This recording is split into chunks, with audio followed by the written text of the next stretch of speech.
কষানো গরুর গোস্ত দিয়ে পাতলা পাতলা করে চাপটি পিঠা, উফ, শীতকালে এটার মজাই আলাদা, তাই না? আর সেই গরুর গোস্তগুলো যদি হয় পাটায় পেশা মশলাপাতি দিয়ে, তাইলে সেটার স্বাদ কেমন হবে তোমরা একবার ভাবো তো।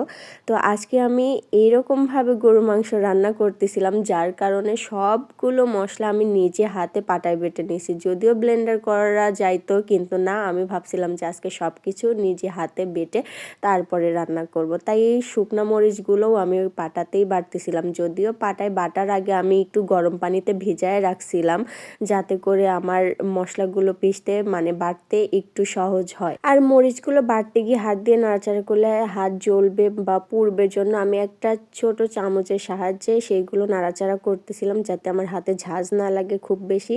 তো সবগুলো মশলাপাতি বাটা শেষে এই যে সুন্দর একটা ব্যাটার তৈরি করে নিয়ে নিছি। এরপরে আমরা চলে আসছি রান্নার কাজে, রান্নার প্রস্তুতি নিয়ে নিছি। একসঙ্গে আমি আজকে অনেকগুলো মাংসই রান্না করব, যার কারণে একটু সময় নিয়েও আবার এটা মাখাইতে হবে। তো ভাবতেছিলাম হাত না জ্বলে। তো যাই হোক, মাংসের ভিতরে আমি সব ধরনের মশলাপাতি বা কাঁচামরিচ আর যে বাটা মশলাটুকু ছিল, মরিচ থেকে শুরু করে, সেগুলো আমি সব সুন্দর মতো দিয়ে এই যে তেল ঢেলে দিয়ে এখন হাত দিয়ে না নেড়ে একটা বড় খুন্তি নিছি। এটা হলো কাঠের খুন্তি, আমার শাশুড়ি আম্মার। তো এটা দিয়ে আমি নাড়াচাড়া করতেছিলাম। তারপরে মাখানো শেষে এই যে আমি চুলাটা অন করে দিলাম। আর এই মাংসটা কিন্তু বেশ সময় নিয়ে মাখাইতে হবে। মশলা যত মাখানো যাবে ততই কিন্তু এটা স্বাদ। ওই যে মুরব্বীরা বলে না যে কষানো তরকারি বেশি সময় নিয়ে কষাইতে হবে, আর মাখানো তরকারি হাত দিয়ে সুন্দরভাবে মাখাইতে হবে। তো আমার হাতে ঝাঁজ লাগার ভয়ে কিন্তু আমি হাত না নামায়া ওই খুন্তিটা দিয়ে নাড়াচাড়া করে দিছিলাম। তো এক চুলায় মাংস হচ্ছে, কষানো মাংস আর কি, আর এই পাশের চুলাতে আমি অল্প কিছু চাপটি পিঠা ভাজতেছিলাম।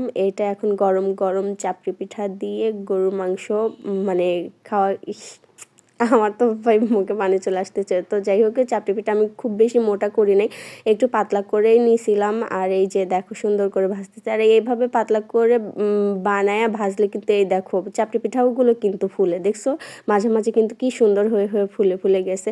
এইভাবে আমি বেশ কয়েকটা চাপটি পিঠা ভাজে নিলাম। তারপরে পাশের চুলায় দেখতেছিলাম যে মাংসের কি অবস্থা। মাংসটাও প্রায় কষানো হয়ে গেছে। তো এখন এই মাংসের পাতিল থেকে বেছে বেছে কয়েক টুকরো মাংস উঠাই নিব, কষানো মাংস দিয়ে চাপড়ি পিঠা খাওয়ার জন্য। তারপরে ওরে বাবা, ধোয়ার ঠেলায় দেখি যে দেখাই যাচ্ছে না মাংসের কি অবস্থা। দেখো কি সুন্দর দারুণ একটা কালার আসছে, তাই না? তো আমি ভালোভাবে আগে নাড়াচাড়া করে দিলাম। এরপরে একটা চামচ নামায় ইচ্ছা মতো, যেগুলো মনে হয়েছে নরম বেশি হবে, কিছু কিছু মাংস একদম সলিড মাংস কিন্তু শক্ত শক্ত হয়, কিন্তু যেগুলোর সঙ্গে একটু তেল তেল থাকে ভাব, ওই মাংসগুলো খেতেও স্বাদ আর একদম সফট হয় কিন্তু। তো ওই রকম মাংস দেখে আমি বেশ কয়েক পিস উঠাই নিলাম। আর এই কষানো মাংস আর গরম গরম চাপড়ি পিঠা আবার আমার স্বামীজান অনেক বেশি পছন্দ করে, তো তার জন্য নিয়ে যাব। তার আগে এই যে কষানো মাংসের মধ্যে কেটে রাখা আলুগুলো দিয়ে দিলাম, ভালোভাবে মিশাই নিয়ে এখন এখানে পানি দিয়ে দেব, ঝোল দিয়ে দেব। আর দেখো নাড়তে গিয়ে আমার হাতে কত জায়গায় যে ছিটকে ছিটকে ঝোল আসছে, খুব জ্বলতি ছিল। যদিও রাঁধুনি হলে তো এরকম একটু আধটু পোড়ার ছ্যাঁক থাকবেই হাতে, তাই না? তো যাই, এই একটা ভাজলেই হয়ে যায়। এই যে আমার ভাজা শেষ। এখন তোমাদের ভাইয়ার জন্য নিয়ে যাচ্ছি গরম গরম কষানো মাংস আর চাপড়ি পিঠা।